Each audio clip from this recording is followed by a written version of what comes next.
So, as mediums, we get asked this question a lot about why is it that some people get messages from spirit and some don't.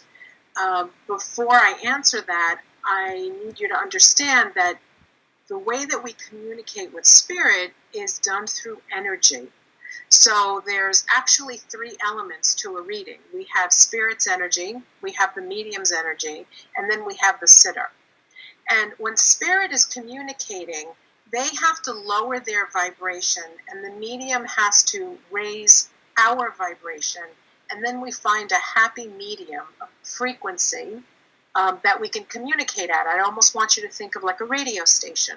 You drive out of the area, and the frequency starts to get a little weaker. Then you drive back into the area of the radio station, and you're connecting back again. It's the same thing with spirit on the other side.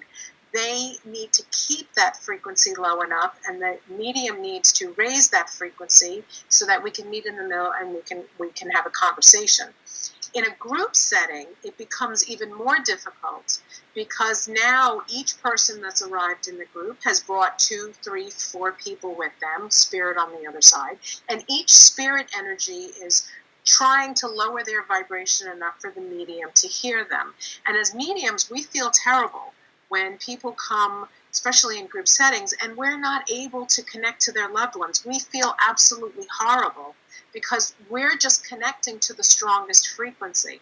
The best advice that I can give you is if you really want to connect with the loved one, go for a private session, whether that's a phone session, Skype, in person, because now you're actually allowing the medium to just connect with your loved ones. They're not fighting with other spirits on the other side in order to be heard. But we hear this all of the time, and we know how frustrated and upset that you get. We're just as frustrated and upset for you. It breaks our heart not to be able to give you messages.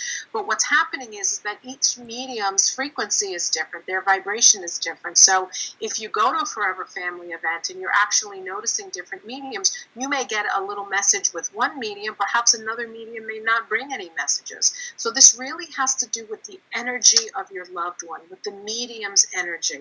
That's how we're connecting. So I hope that that makes a little bit more sense. I know a lot of people say, oh, if I just keep thinking about my loved one, hopefully I'll be able to pull their energy in. And that's really, it has nothing to do with that, because just as your energy is very different than mine, just as a human and an individual, so are loved ones on the other side. So just thinking about them or trying to pull them in, that doesn't get them to the medium any faster. This really has to do with their energy. Can they lower their frequency enough for us to feel them? And then can we relay the messages? Hope that helps.